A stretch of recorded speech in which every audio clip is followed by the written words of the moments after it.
Well, Gaffer, this club is famous for delivering giant killings, but been on the wrong end of one this time. How do you look back at that game of football? I think we're disappointed. I think the key incident, certainly in the home game, we shouldn't have found ourselves in this position.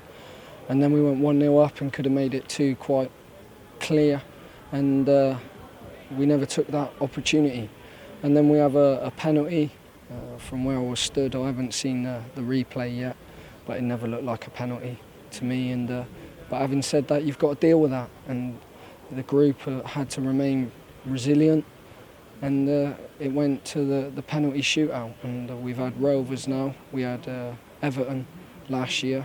But I've asked the players to show character as soon as they walk out of this dressing room, because I didn't feel we showed that today through large periods of the game, and we've been quite strong, and I've not normally been critical of the group. I've tried to support them, but that wasn't our standards today. What was it, do you think, that meant that the game didn't really get going from a Yeovil point of view?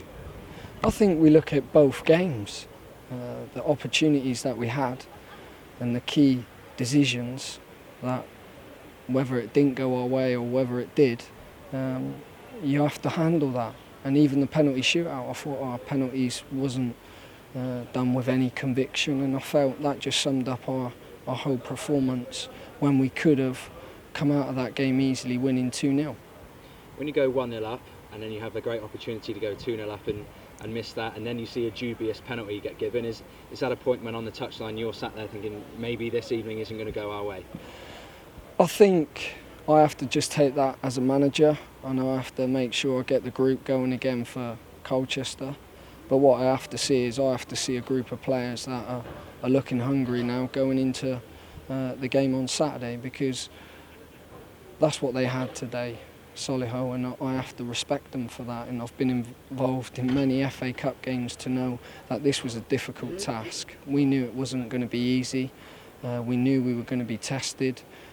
The way they dealt with the penalties, they had no fear, and I have to say well done to them. But at the same time, I have to make sure I get this group strong going into Saturday's game. No unbeaten run obviously lasts forever, but I imagine disappointed with how it's come to an end tonight. I am disappointed. I want the players to be disappointed, and I want the players to be hurting, because it's not nice getting knocked out of the FA Cup. But we have to make sure I manage the group well going into this game on Saturday, and it's the only thing I can do. And it's my first ever defeat as a manager where it's been a banana skin, and I have to make sure I analyse and evaluate myself. But I'm quite confident that the group will respond going into this game on Saturday, and I'll be making sure of that.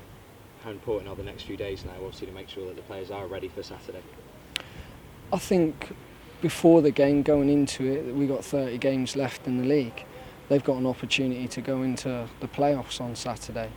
I was hoping that we had a good result here, but just like Everton last year, I thought that was one of my major big disappointments as a manager, to miss that penalty. But what I did see is a group of players that got together, and we kept the club in the Football League. What I'm asking for now, going into the game on Saturday, is a group of players to make sure I get a very good performance on Saturday to put that disappointment to bed.